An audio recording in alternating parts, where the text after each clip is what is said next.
Stranger Things touche à sa fin et on devine la direction de la série, ce qui peut paraître déjà vu. Attention aux spoilers et à quelques suppositions. Nous sommes tous des voyageurs temporels, si l'on y pense. On n'avait pas vu M. Clark donner un cours de science improvisé sur quelque chose qui finit par se produire exactement ainsi depuis un moment. Donc sa réapparition en saison 5 pour enseigner sur les trous de verre n'est sûrement pas un hasard. Imaginez tous les endroits où l'humanité pourrait aller. Une autre galaxie, même une autre époque. Dans la fiction classique, les trous de verre sont des raccourcis spatio-temporels. Vous connaissez la scène où on plie une feuille et on perce avec un crayon? Voilà. L'implication du petit discours de M. Clark, c'est qu'en plus de transporter quelqu'un à travers l'espace, un trou de verre pourrait aussi servir à envoyer quelqu'un à travers le temps. Nous sommes presque certains que cela va devenir très important par la suite. Restez avec nous, car il y a encore plus à venir. Le fait que M. Clark évoque le voyage dans le temps n'est pas vraiment remarquable. Ce qui le distingue surtout, c'est la scène de l'épisode 4 où Will peint sa vision de l'esprit de ruche sur le mur d'une grange. Plusieurs ont remarqué la ressemblance frappante avec le dessin du trou de verre sur le tableau noir de M. Clark. Coïncidence? Nous pensons que non. Pour nous, c'est la clé de la fin de Stranger Things. Il interprète l'esprit de ruche comme étant visuellement similaire à un pont Einstein-Rosen parce que le plan de Vecna est d'exploiter le temps lui-même pour conquérir le monde. Mais cela ne va pas fonctionner. Pourquoi? Le voyage dans le temps. Probablement 11 où Will utilisera les pouvoirs temporels de Vecna pour modifier le passé et sauver Hawkins, ainsi que tous ceux qui sont morts à cause de Vecna et de ses alliés du monde à l'envers. La série a déjà donné plusieurs indices montrant que Vecna a au moins un certain contrôle sur le temps. Si vous vous souvenez, l'une des plus grandes révélations a eu lieu dans la saison 4, lorsque Vecna a montré à Nancy une vision du futur, avec une faille vers le monde à l'envers envahissant Hawkins et déchaînant une armée de monstres sur la ville. Dans l'épisode suivant, une faille enflammée s'ouvre dans le sol, concrétisant une partie de cette vision. Cela montre aussi que Vecna ne contrôle pas totalement le temps ou le destin. Après avoir eu la vision, Nancy dit qu'elle a vu sa famille, y compris sa mère, morte après l'invasion. Karen échappe de peu à une attaque de Démogorgon grâce à l'arrivée rapide de Nancy qui l'emmène à l'hôpital. Donc, même si Vecna voit un futur possible, ce résultat peut encore changer. Cela pourrait-il aussi s'appliquer au passé? On peut penser que Stranger Things suggère un final autour du voyage dans le temps depuis un moment, mais il est aussi facile de relire certains dialogues et éléments de l'intrigue après coup. Ce n'est pas parce que quelqu'un a dit quelque chose une fois que c'était forcément un indice intentionnel dans une intrigue menant à une révélation. Cependant, il est difficile d'ignorer la référence claire dans la saison 4, suggérant que le monde à l'envers serait piégé dans une boucle temporelle en 1983. Dans l'épisode 7, Nancy, Steve, Robin et Eddie vont chez les Wheeler dans le monde à l'envers. Nancy pense trouver un pistolet dans une boîte à chaussures dans son placard, mais il n'y a que des chaussures. Je les ai jetées il y a des années. Elle retrouve les fiches qu'elle utilisait pour réviser dans la saison 1. Pour être sûre que tu comprennes, Nancy prend alors son journal intime, dont la dernière entrée date du 6 novembre 1983, jour de la disparition de Will. C'est une implication lourde de sens, suggérant que même si le monde à l'envers est parallèle à Hawkins dans l'espace, dans le temps, il est lié à ce jour fatidique de 1983, nous sommes dans le passé. Est-ce si difficile d'utiliser cela comme une porte vers le passé pour tout changer? D'accord, cela apporte des preuves à la théorie du trou de verre, mais ce n'est pas tout. Nous, comme d'autres spéculateurs, ne nous fondons pas uniquement sur une leçon de science, que tu pourrais qualifier de coïncidence ou de fausse piste, mais aussi sur un cours de littérature.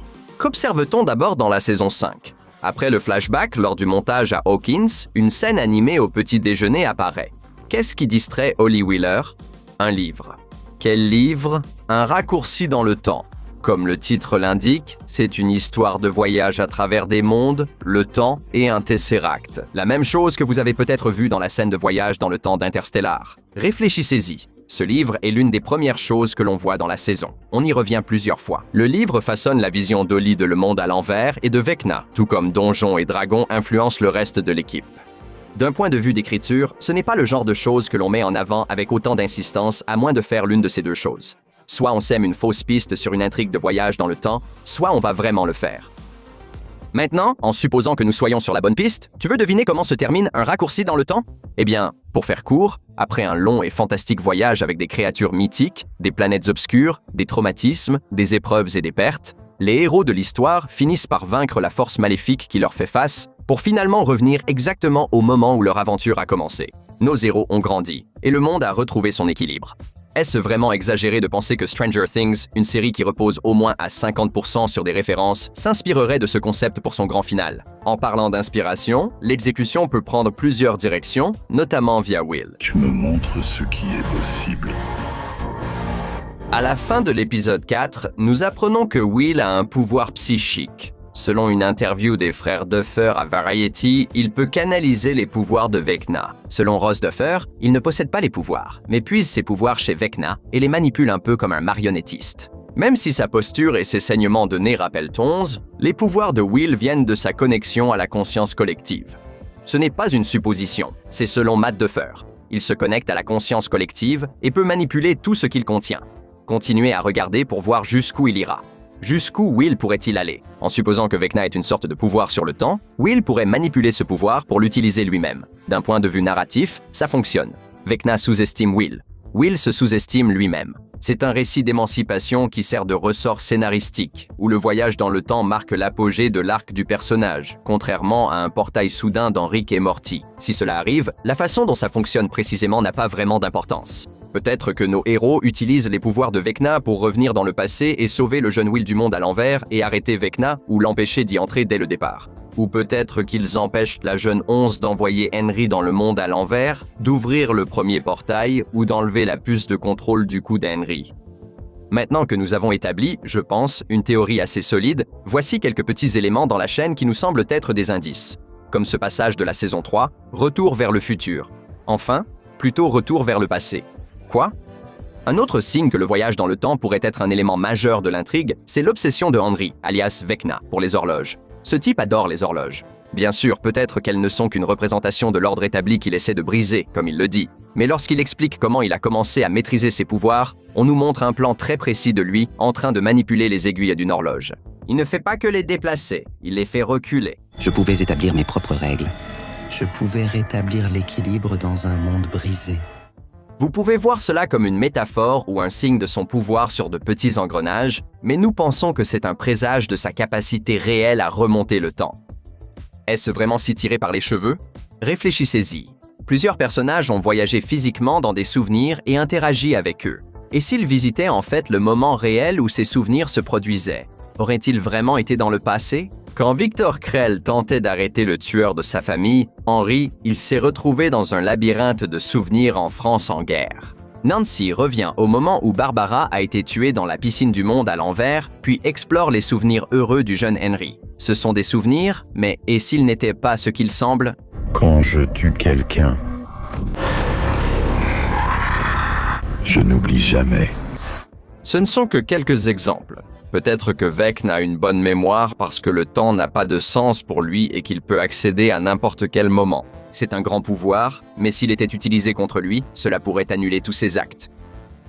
Stranger Things et les références aux années 80. Cite-moi un duo plus emblématique. Les créateurs ont vu War Games qu'ils citent. Quelle leçon culte retient-on de ce film? Pour certains jeux, la seule victoire est de ne pas jouer.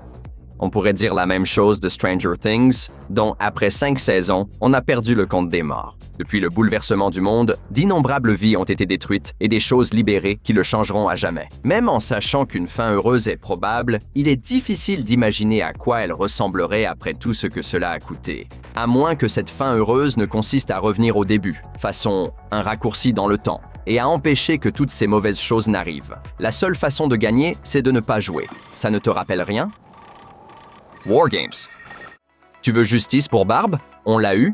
Tu veux que Billy ait une seconde chance? C'est fait. Tu veux un caméo de Joseph Quinn dans le final? Seul le voyage dans le temps le permet. Selon le fonctionnement du voyage dans le temps, on pourrait même espérer une fin heureuse à l'une des tragédies de la série, la mort de Sarah Hopper, la fille de Jim, décédée avant les événements.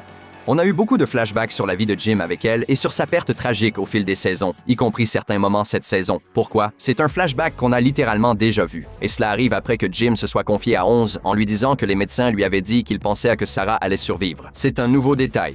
Tu sais quoi d'autre? Un casting rapporté par Night Edge Media pour la saison 5, avec un acteur ressemblant à l'interprète original de Sarah. Pourquoi la série aurait-elle besoin de faire ça? Est-ce que ce serait vraiment pour un autre flashback sur quelque chose que nous connaissons déjà parfaitement? Remettre de l'ordre via le voyage dans le temps pourrait-il aussi réparer la tragédie centrale de Jim Hopper?